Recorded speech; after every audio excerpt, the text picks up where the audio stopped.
नमस्कार, मी प्रतीक्षा. न्यूज 24 मराठीमध्ये आपल्या सगळ्यांचं स्वागत आहे. आपण न्यूज 24 मराठीमध्ये नेहमीच नवनवीन विषय घेऊन खास रिपोर्ट मध्ये भेटत असतो. तर आजचा खास रिपोर्टचा विषय आहे दुष्काळ म्हणजेच पाणी टंचाई. राज्यात काही भागात पावसाचा इशारा देण्यात आला असला तरी काही जिल्ह्यांना उष्णतेच्या लाटांचाही इशारा देण्यात आला आहे. काल जळगावात 43.9 अंश सेल्सिअस एवढ्या सर्वाधिक तापमानाची नोंद झाली, तर अकोल्यातही 43.8 अंशाची नोंद करण्यात आली. उत्तर महाराष्ट्रात अनेक भागात काल सामान्य तापमानाच्या तुलनेत अधिक तापमानाची नोंद करण्यात आली होती. यावेळी कमाल तापमानाचा पारा 37 ते 40 अंशाच्या वर गेला होता. तसेच मराठवाड्यातही 37 ते 41 अंशाची नोंद होताना दिसून आली. कोकण विभागात आज रायगड, ठाणे, मुंबई, पालघर जिल्ह्यात तर धुळे, नंदुरबार, जळगाव जिल्ह्यात उष्णतेच्या लाटांचा इशारा देण्यात आला आहे. मराठवाड्यात पुढील 2 दिवस पावसाची शक्यता असून त्यानंतर तापमानात 2 ते 3 अंशांनी वाढ होण्याची शक्यता देखील वर्तवली जात आहे. या वाढत्या तापमानात जिल्ह्यात दुष्काळाची भीषण स्थिती निर्माण झाली असून 3.25 लाख लोकांची पाण्यासाठी तडफड सुरू आहे. त्यामुळे घोडभर पाण्यासाठी ही दाही दिशा लोकांची भटकंती सुरू आहे. तसेच चारा आणि पाणी ही वेळेत मिळत नसल्यानं 2 लाख जनावरांचा हंबरडा सुरू आहे. माळराने ही काळवंडली आहे, त्यामुळे चाऱ्याच्या शोधात शेतकरीही भटकू लागलाय. जिल्ह्यात दर 4 ते 5 वर्षांनी दुष्काळी परिस्थिती निर्माण होते. 2018 साली जिल्ह्यात दुष्काळाचे भीषण संकट होते. त्यावेळी अनेक गावात जनावरांसाठी चारा छावण्या सुरू करण्यात आल्या होत्या. त्यामुळे हजारो पशुधन छावण्यात होते. त्या ठिकाणी शेतकऱ्यांनीही संसार थाटलेला. त्यानंतर आता दुष्काळाची स्थिती निर्माण झाली असून मागील वर्षी जिल्ह्यात वार्षिक सरासरीच्या 65% पाऊस पडला. जिल्ह्यातील सर्वच तालुक्यात पाऊस कमी राहील. त्यामुळे गेल्या वर्षीच्या नोव्हेंबर महिन्यापासूनच दुष्काळी परिस्थिती आहे. राज्य शासनाने वाई, खंडाळा या संपूर्ण तालुक्याबरोबरच इतर 60हून अधिक महसूल मंडळात दुष्काळ जाहीर केला आहे. पण दुष्काळाच्या सवलती किती प्रमाणात लागू झाल्या याविषयी आजही शेतकऱ्यांना प्रश्न पडला आहे. सध्या तर जिल्ह्यात पाणी आणि चाराचा मोठा गहन प्रश्न निर्माण झाला आहे. त्या दिवसेंदिवस वाढ होऊ लागली आहे. सांगली जिल्ह्यात प्रचंड पाणी टंचाई असून पशुधनाच्या चाराचा प्रश्न गंभीर होत आहे. या पार्श्वभूमीवर प्रशासनाने तातडीने पशुधनासाठी चारा उपलब्ध करून देण्याची गरज आहे. टेंभू, ताकारी, म्हैसाळ योजना सुरू ठेवून पाझर तलाव भरून द्यावे, अन्यथा तीव्र आंदोलन छेडण्यात येईल असा इशारा आता जनता दलातर्फे देण्यात आला आहे. त्यामुळे चारा पाण्यासाठी प्रशासनाने तातडीने पावले उचलावीत. तसेच ताकारी, टेंभू, म्हैसाळ जलसिंचन योजनेतून जिल्ह्यातील दुष्काळी भागातील जलसाठे भरून द्यावेत. तसेच गरज असेल तेव्हा टँकरने पाणी पुरवठा करावा. वीज बिलात केलेली भरमसाठ वाढ तात्काळ मागे घेण्याची गरज आहे. महावितरणने सक्तीची अनामत रक्कम रद्द करावी आदी मागण्यांचे निवेदन जनता दलाच्या वतीनं जिल्हा प्रशासनाला देण्यात आले आहे. तर दुसरीकडे साताऱ्याच्या फलटण तालुक्यात टंचाई वाढत असून सासवड येथे वर्षापासून टँकर आहे. लोकांना अवघे 20 लिटर पाणी मिळत असल्यानं त्यांना शौचालय वापरण्यातही मर्यादा आली आहे.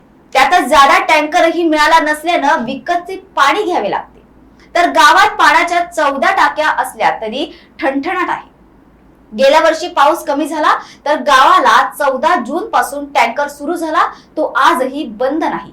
गावात पाणी पुरवठा करण्यासाठी जवळपास 14 टाक्या बांधण्यात आल्या आहेत. यातील अनेक टाक्यांत पाणी कधी पडलेच नाही असे ग्रामस्थांचं सांगणं आहे. तर गावाला 3 विहिरींतून पाणी पुरवठा होतो. भारत निर्माण राष्ट्रीय पेयजल योजनाही आहेत, पण सध्या तरी याचा काहीच फायदा होत नाहीये. कालव्याला पाणी आले तरच पेयजल योजना सुरू राहते.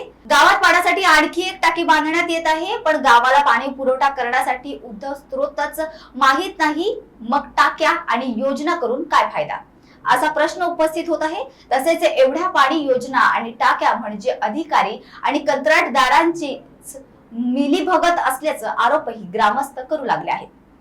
पाण्याचाच प्रश्न नाही तर चारा टंचाई तीव्र झाली आहे. खरीप आणि रब्बी हंगामही आला आहे. त्यामुळे जनावरांना चारा मिळणं अवघड झालं आहे. जनावरांसाठी चारा डेपो सुरू करण्याची मागणीही प्रशासनाकडे करण्यात आली आहे. प्रस्ताव सादर करण्यात आला आहे. त्यानंतर अधिकाऱ्यांनी पाहणीही केली, पण पुढे काहीच झालं नाही. इंदापुरातून 15 जणांचा रोजगारही गेला. गावातील एक शेतकरी मुरघास तयार करून विकतो. त्यासाठी हे 15 मजूर काम करतायत. जवळपास चारा नसल्यानं मुरघास तयार करण्यासाठी पुणे जिल्ह्यातील इंदापूर मधून मका विकत आणून मुरघास तयार केला जातोय. पण आता चाराही नाही, त्यामुळे मजुरांना ही कामे राहिली नाहीयेत. तसेच जनावरांसाठी फलटणच्या कॅनॉल भागातून 3800 ते 4000 रुपये टनाने ऊस आणावा लागतोय. शेतकऱ्यांना खर्च, पाणी आणि जनावरांना होऊ लागलेला त्रास. पाणी व चाऱ्याच्या समस्येमुळे शेतकरी हैराण झाले आहेत. राज्यातील धरणांतील जलसाठा ही चिंताजनक आहे. पावसानं खंड दिल्यानं राज्यावर दुष्काळाचं संकट ओढावलं आहे. महाराष्ट्र सरकारने आधीच राज्यातल्या 40 तालुक्यांमध्ये दुष्काळ घोषित केला आहे. पिण्याच्या पाण्याची सोय सरकारने केली आहे, पण वाढत्या महागाईला तोंड देण्यासाठी लोकांना उधारीचा, कर्जाचा आधार घ्यावा लागतोय. यंदाच्या उन्हाळ्यात परिस्थिती किती गंभीर आहे याचा अंदाज येतो आहे. सुकलेल्या बागा, हातातून निसटून गेलेला व्यवसाय, जनावरांना कसं जगवायचं याची भ्रांत असणारी कुटुंब आणि पाण्याच्या शोधात कोकणाकडे निघालेली माणसं. राज्यात लोकसभा निवडणुकीचा प्रचाराचा धुराळा उडत असतानाच ग्रामीण भागांमध्ये पाणी टंचाईचा कहर केला आहे. राज्यातील लहान मोठ्या धरणांतील पाणीसाठा 33% पर्यंत खाली गेला आहे.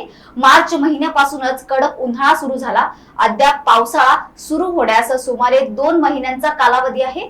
अशा स्थितीत राज्य पाणी टंचाईचे भीषण चित्र निर्माण झाले आहे. पाणी पुरवठा विभागाच्या साप्ताहिक अहवालानुसार सध्या राज्यातील 5317 गावांना 1997 टँकर मार्फत पाणी पुरवठा करावा लागत आहे.